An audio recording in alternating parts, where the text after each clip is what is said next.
Well, I wanted to wait until all the races were over tonight. We actually had a great day today at the stable, great day yesterday, a great end of the season for some of our end of the stake season for a number of horses.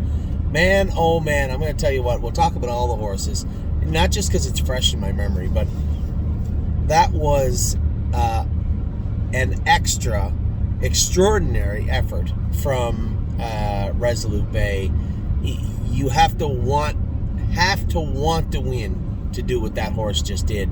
He got thoroughly roughed up in the first quarter and then caught his breath, caught cover, was out most of the way, 3 wide around the first turn for quite a piece, got in, backed him into a hole. He wasn't in certainly not a 16th of a mile, and was out again on cover and raced huge. And take nothing away from Renegade Gypsy, blasted out of there 26-4 and then had to remove in the last turn. Both our colts raced exceptionally well in the final of the 3-year-old grassroots, a first and a third there. I guess we'll go last to first.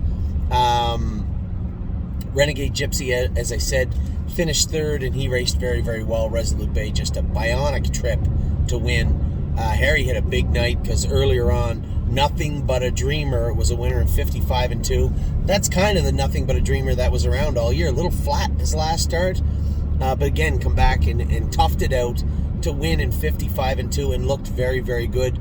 Earlier on, shortly earlier on, Per Lucky hit the 8-hole in the Open, ended up at the back. But again, not much of a schedule for this guy to go by, right?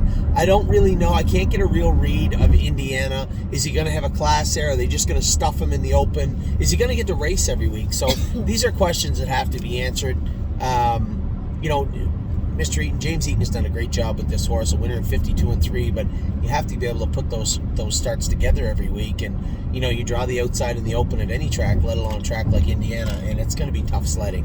So he raced good, and then obviously, as I said, Nothing But a Dreamer. You know what? One disappointing start tonight was Cunning Connie. One, switched to the pace, which she never does.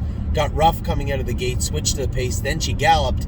I forgot about this rule, and quite frankly, I don't know why they put it in. The judges have to count 25 strides. I don't understand where that came from, but I didn't know that there was an epidemic of horses running more than 25 strides coming back and winning races. I wasn't aware of such a... It's the only rule in North America like that anywhere.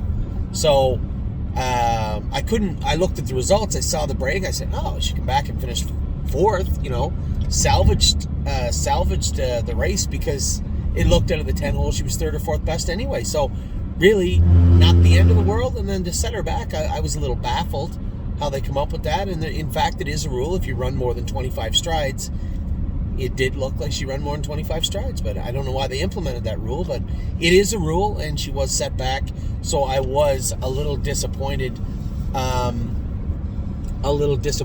that regard. Then, for me, my night was very simple. I had one start, Swinging Senorita. We had let her hobbles out, and obviously that's always concerning to me. And there was a reason we did it, though. I felt that at this point in the year, she almost felt like she didn't need hobbles. And one thing I thought for certain, my own feeling was the tighter hobble was actually tiring her out a little bit, and she would get a little bumpy fighting with the hobbles. We had trained her, we had let them out for Delaware, and I said to Jason after, they can go out more. And we only put them out a tiny, tiny bit more. Now, the track in Dayton tonight, I don't know if you're watching the races and following along, it's horrid. It's terrible. The track is deep and cuppy, and it's very tiring. But when I warmed her up, she felt super comfortable where the hobbles were. But if you watch, going into the first turn, a few little bumps, second turn, few little bumps, third turn, few little bumps, finished up very, very strong. I actually thought I might be a winner coming out of the last turn. I was excited. I wheeled her down to the passing lane. She raced good. But I thought to myself after, hey, do you think that maybe, I'm replaying the race. Do you think if I had the hobbles tighter, she would have been a little more fluid, wouldn't have been bumpy in the turns, could have got the job done? But I have to go back and look at the reason we let them out. I think they would have tired her out. And I do believe, we were beat by 2 fillies that were good, but keep in mind, we also beat 1 or 2 fillies that also were pretty good. So it wasn't that we got beat by cheaper horses and she really should have been a winner. That's not the case at all. I thought the filly raced as good as she could, raced very, very well to leave follow. That's a tough passing lane to get into and a short passing lane also on a tiring track. So certainly I was absolutely not in any way disappointed with Swinging Senorita. I thought she raced her ass off to finish third. I thought she had a great season. And worth noting, very important, I believe the first horse we've ever had go over 200,000 in 1 year. 202,000, if my math is correct, is what Swinging Senorita has amassed in 2022. That's pretty neat. Very, very happy with this filly. And as I said, I don't think I have, or the stable has ever had a horse that has amassed more than 200,000 in 1 year. This was our first time ever doing that. Just an incredible year for this filly. Just super, super impressive, tough, and has been on point all year long. At no point could you say, she wasn't as good. Too bad she made that break. She never missed the board. She only missed the top two once in her life, and that was tonight. She was third. She raced great. Very proud of what she's done. Very proud of the hard work that Jason, Lauren, Amy, everybody in the barn put into this horse. And, you can't forget the people that trained her down. Danny went with her all the time training down, I believe. Did he not? No, she's on the other side. Johnny went with her a lot?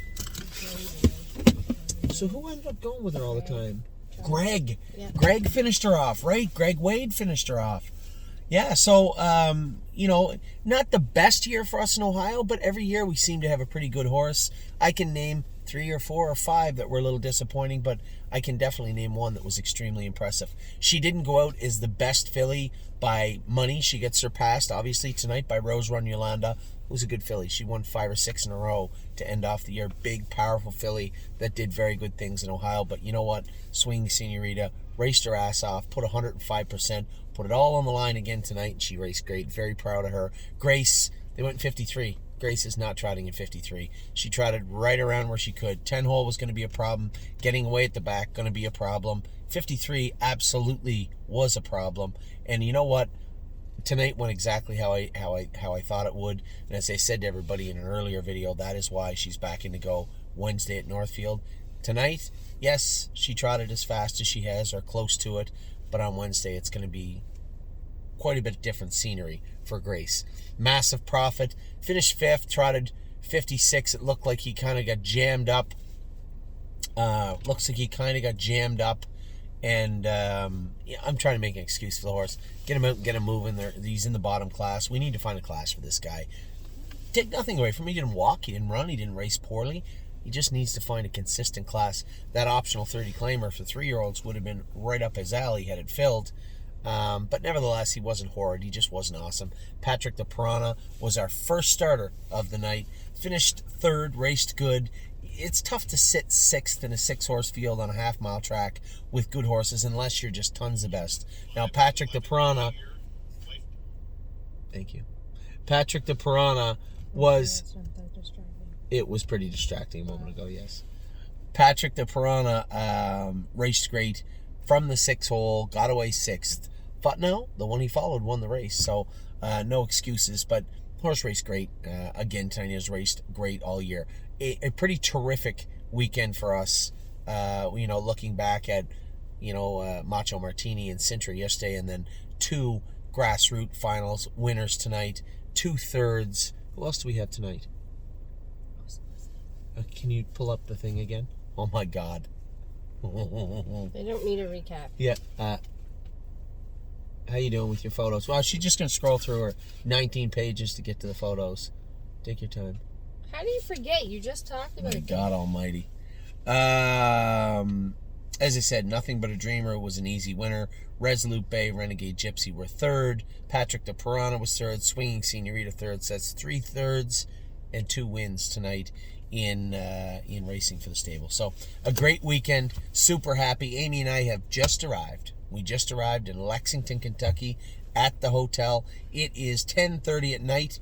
We are going to continue to go over some more videos for tomorrow. Try and map out where we want to go, where we want to see the horses. If you're in Lexington, you want to join us, feel free. We're going to be here starting at 8 o'clock in the morning. We're going to be heading over to the sales pavilion to look at what could be hundreds of horses tomorrow. So, a great start to the Lexington Sale Week, a great end to the stake season for a number of horses. Just a great weekend here at the stable. Take care.